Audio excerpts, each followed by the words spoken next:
Pendant l'écriture du script, le scénariste de Squid Game, Hwang Dong-hyuk, vivait avec sa mère et sa grand-mère. Il a même dû momentanément arrêter l'écriture du scénario, car il a été contraint de vendre son ordinateur pour 675 $ afin de subvenir à leurs besoins. C'était il y a 13 ans déjà, en 2008, que le script fut terminé. Il a ensuite proposé l'idée de la série à plusieurs studios locaux. À l'époque, ils refusent tous. Je tiens un truc de fou, les mecs. C'est trop grotesque et trop irréaliste, ça marchera pas. Quoi? Relisez-le. Non mais si, relisez-le. Et observez le vieux. Observez-le. C'est non. Je t'avais pas dit que les gens kiffaient quand il en restait qu'un à la fin. Ils ont volé la capuche. Mais c'est moi qui ai volé la capuche.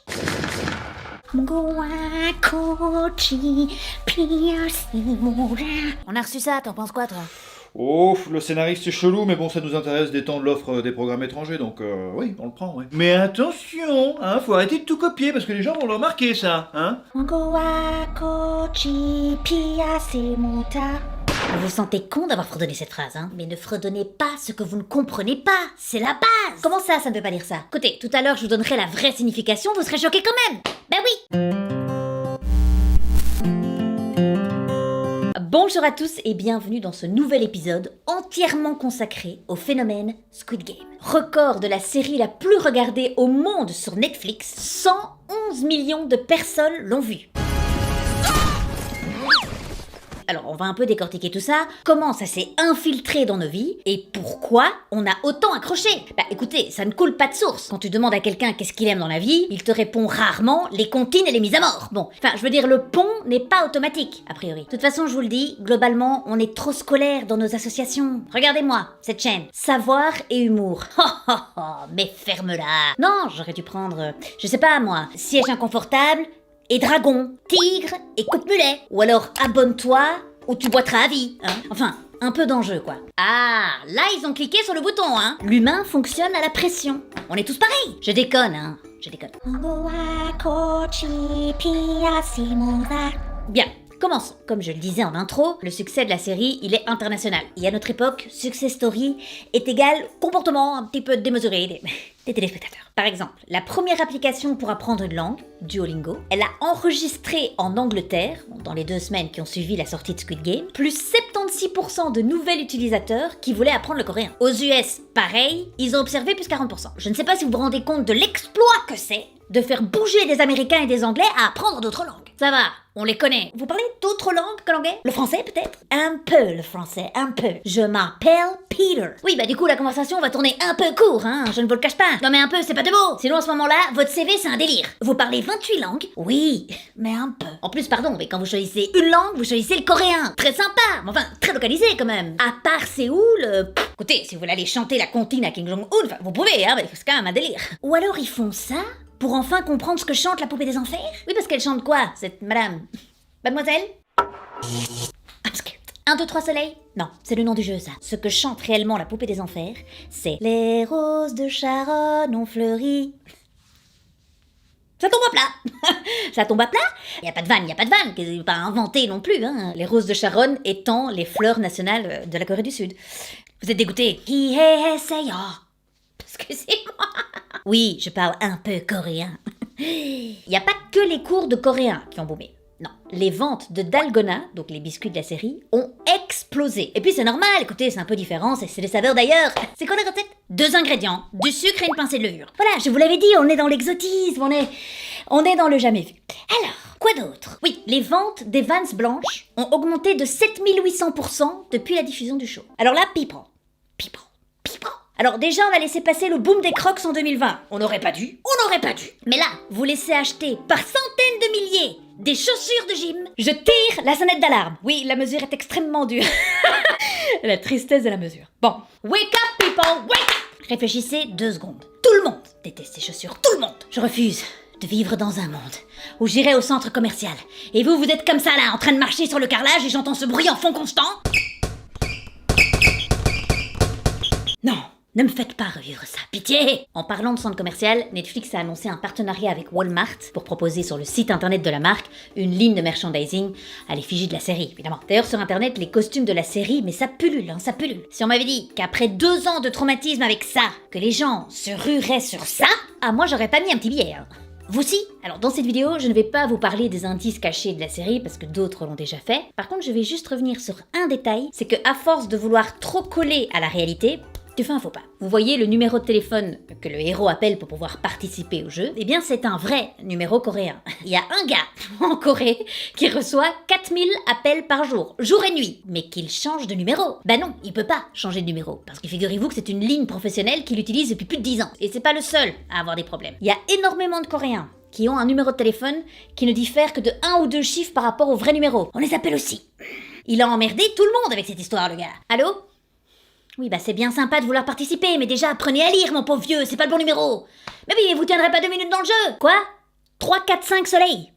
Allez, faut raccrocher maintenant. Netflix va réagir, ne vous inquiétez pas. Comment? Ah, vous n'étiez pas inquiet. Sympa. En tout cas, il s'apprête à couper toutes les images où apparaît ce fameux numéro de téléphone. Allez, tous ensemble. Si tu ne veux pas de ce montage dans tes mains...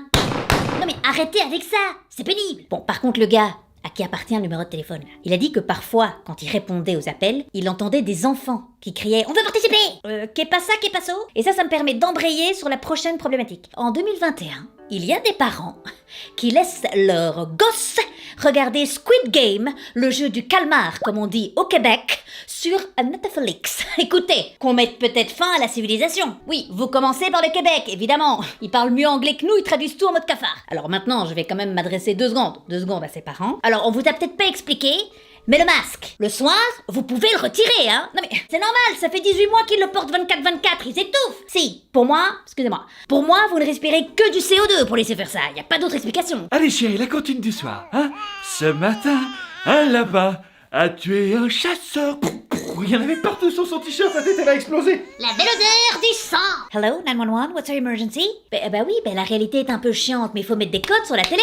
De la même façon que tu protèges les photos de ton nouveau collègue que tu as envoyé à ta meilleure pote, tu protèges ton enfant de voir quelqu'un qui se prend une balle dans la tête parce qu'il joue à 1, 2, 3 soleil. Parce que là, il y a des écoles en France, en Belgique, qui voient les gosses reproduire les jeux de la série, parfois en primaire, hein. Et les perdants, eh bien, à défaut d'avoir des guns, hein, oui, ça c'est la version Texas, bah là ils se font tabasser, hein. On recommence. Si tu ne veux toujours pas de ce montable dans tes mains... Non, des bisous pour les enfants, des bisous, de l'amour, hein, on va recadrer un peu. Mais alors pourquoi on aime tellement regarder cette série? La première raison se trouve derrière un concept qu'on appelle la psychologie des films d'horreur. Les films d'horreur, ou les films post-apocalyptiques, nous aideraient en réalité à gérer l'anxiété et la peur dans la vraie vie. Vous imaginez donc que dans un contexte de pandémie mondiale qui dure depuis presque 2 ans, La belle odeur du sang! oh my god, you're back! D'ailleurs, des études ont démontré que les fans de films d'horreur souffraient moins de détresse psychologique due à la pandémie. Pourquoi? Eh bien parce que ça nous aide à mettre une distance psychologique safe avec l'événement et on est plus préparé émotionnellement aussi. Il faut savoir que je ne regarde jamais de films d'horreur. Tout à fait. Je suis dans une merde noire. Par contre, pour en avoir vu quelques-uns quand même, oui, je ne vis pas dans une grotte, je vous remercie. À part passer des nuits blanches avec veilleuse et petit canif, parce que oui, face aux éventuels esprits, quoi de mieux qu'un petit canif, je n'ai pas l'impression que moi, personnellement, ça m'est préparé à la vie. Ça m'a préparé à l'asile, ça sans aucun doute, mais pas à la vie. Elena? Bah attention! Ah bah plein de têtes! Mais oui, mais tu sais très bien qu'à partir de 22h, je suis armée de mes mandarines! Annonce-toi, merde! Ouais, pas câblé pareil. Ça doit être ça. Ces films vont donc provoquer toute une série de réactions, des cris, les poils qui se hérissent, les fameux mini-vomis. Arrêtez! Avouez, on n'a pas le temps pour ça. À l'annonce de ce message... Ici votre système d'urgence intégré vous annonçant le début de la purge annuelle légalisée par le gouvernement américain. Mini-vomis. L'une des prouesses de Squid Game, c'est quand même d'avoir réussi à créer des mini-vomis, mais avec le remix de Frère Jacques. Écoutez bien ce que je vous dis, cette série va flinguer tous les spectacles de fin d'année en maternelle. Les parents, ça va être un carnage.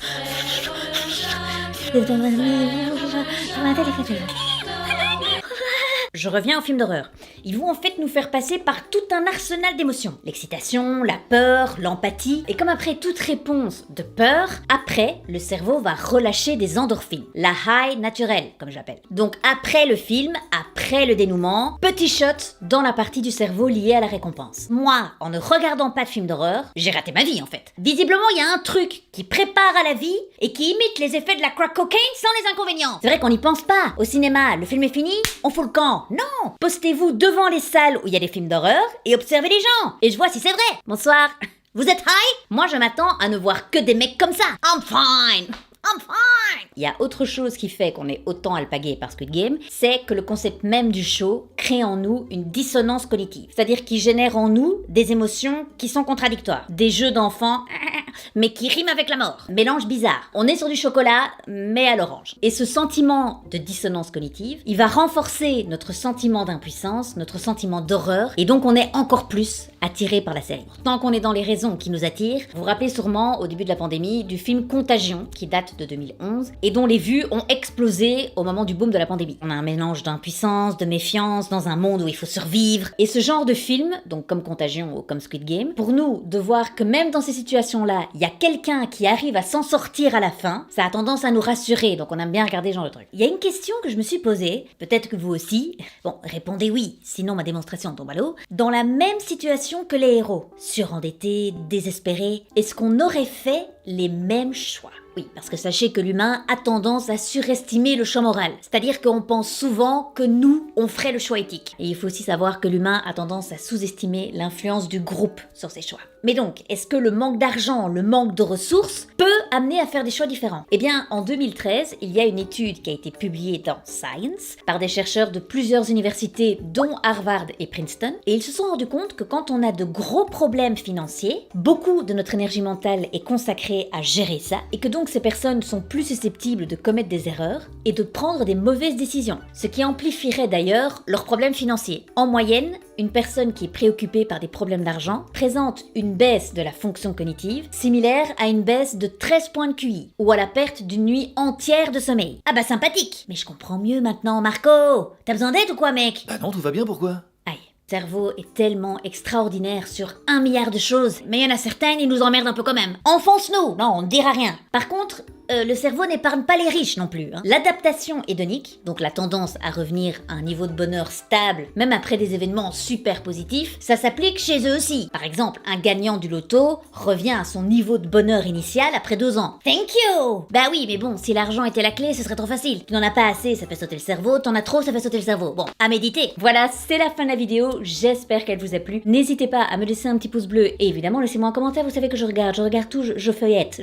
On se retrouve très vite pour de nouvelles aventures, des nouveaux concepts, peut-être une nouvelle vie, on ne sait pas. Je vous quitte avec la phrase du jour qui aujourd'hui sera un proverbe coréen. S'il vous plaît. Même si le ciel tombe sur toi, il y a toujours un trou par lequel tu peux t'échapper. À très vite. Ciao!